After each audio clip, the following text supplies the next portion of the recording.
Ladies and gentlemen, I'm your host Benjamin Lee, and welcome to another episode of Poland Daily History. Today we are in the Praga district of Warsaw, in front of a statue of one of the great war heroes of the Polish Bolshevik War, Father Ignacy Skorupka.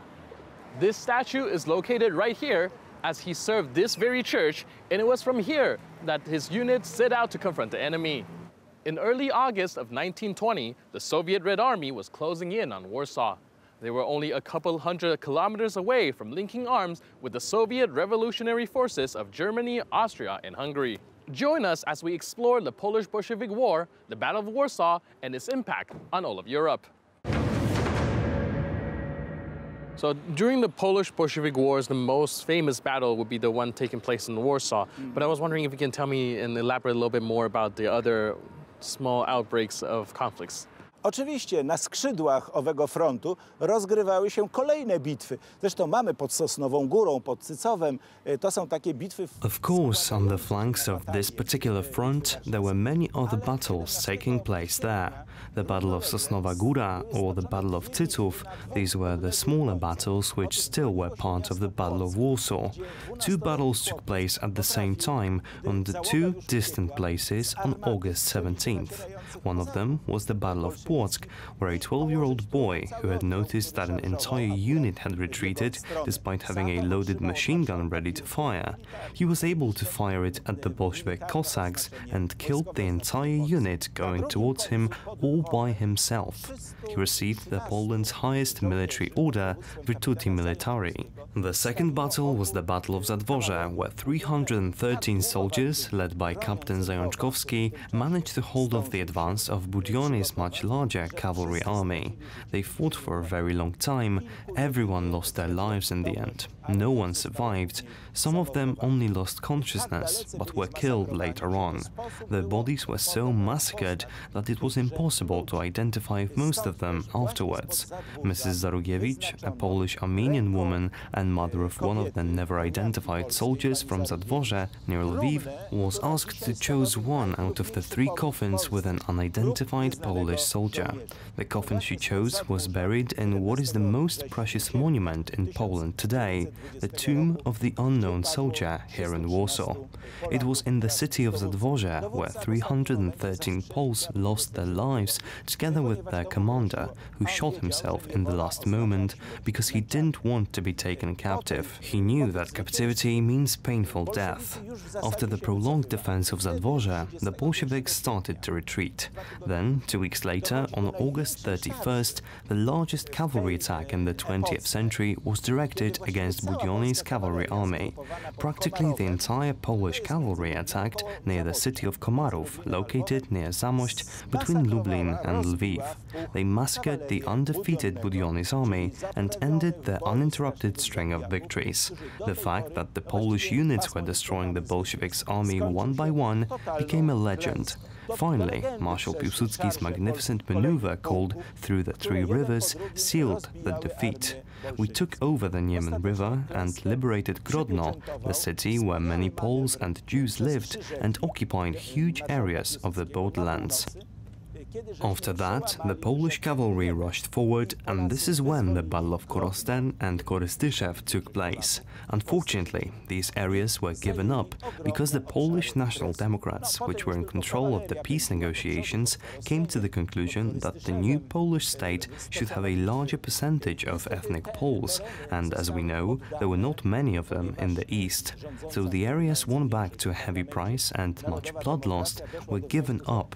Let us mention that Poles, Belarusians and mostly Ukrainians later died in these areas during the artificial Holodomor famine in Russia in 1931, or during the so-called anti-Polish action in 1937, when the Soviet executed more than 100,000 Poles for simply being Polish. Poles shared the fate of Belarusians and were buried in mass graves in Kuropaty, near the Belarusian city of Minsk. Polacy podzielili los Białorusinów w grobach pod Mińskiem białoruskim, które noszą nazwę Kuropaty. To jest coś, co poprzedza Katyń. So you're telling me that the Poles gave some of the conquered territories back to the Russians, and I was wondering, how was that carried out? Was it through a peace treaty, or how did it happen? No niestety trzeba to powiedzieć, że traktat ryski był swoistym nieporozumieniem dyplomatycznym. Jest to bardzo znamienny przykład, kiedy władza ustawodawcza, jaką był Sejm Polski. Unfortunately, the Riga Treaty was kind of a diplomatic misunderstanding. This is a very significant example of the legislative authority, the Polish parliament, having an unsuccessful go at performing executive duties. It was a parliamentary committee that concluded the treaty, not the experienced corps of Polish diplomats who knew all kinds of legal tricks, but above all, knew how treaties were concluded. The Bolsheviks made contact with Poles much earlier. The first talks took place in Belarusian city of Minsk. The conditions proposed by the Bolshevik side were so humiliating that they would have actually made Poland a country subordinate to Russia forever. We were to have no army, we were to have the so-called citizens' militia, which unfortunately came into existence after 1945. They wanted to introduce the Bolshevik system in Poland. It meant a surrender, which was to be voluntary. But the victorious Battle of Warsaw and Battle of Niemen turned things around. The Polish delegation didn't walk into the trap, despite the fact that it was already announced that the Bolsheviks had already taken everything here. The talks were moved to neutral Riga, the capital of Latvia, and here they were held on legal rules. The Polish delegation consisted of representatives of the parliament and the government, as well as Leon Wasilewski, the first Polish foreign minister. The delegation departed from Gdańsk and Königsberg to Riga. The talks had been held in the house of the Blackheads for 3 months. Unfortunately, Poland wanted to end these negotiations very quickly for 2 reasons. First of all, they wanted Polish prisoners to be set free before winter, and they wanted to do the same with over 60,000 Russian prisoners because they didn't have enough food to feed them, but also because it was the time of the Spanish flu. The Bolsheviks didn't agree, risking the lives of their prisoners, extending the talks. They wanted to spoil the Polish-German plebiscite, which was to take on the March 20th in Silesia. Poles made concessions and agreed to sign it. The peace treaty was signed on March 18th. What were the conditions of the document? It generally ended the war in the east. The treaty delineated the border. Poland had to give up about 200 to 300 kilometers on the Zbruch River, where the Austria-Hungary and so-called German trenches of World War I were located. The delegation thought it would be a great Maginot Line in the east, so in other words, a great line of fortifications prepared for defense. This way, Poland handed over around 100,000 Poles and Belarusian Catholics living in Minsk to the Soviet, who later murdered most of them in 1937. In that way, the negotiators in Riga were partially responsible for this Soviet crime on our countrymen. The second very important thing, it wasn't specified in what form the Russian state should pay Poland back for having partitioned Poland for 123 years. It was decided to be settled by 30 million rubles in gold. It was a very high amount, but it wasn't specified how it should have been transferred. Germany owed France a similar amount of money. The French were giving the Germans their land back piece by piece. As soon as they got some of the money, they gave up some areas. We gave it all right away. That's why the Soviet side no longer felt obliged to give us anything. The only thing we managed to negotiate was the return of Polish national treasures. It was about 160 tapestries from the 16th century, a holy coronation sword which was found in the Russian Museum in St. Petersburg, and the Lithuanian metrica. All of that was stolen by the Tsarist army.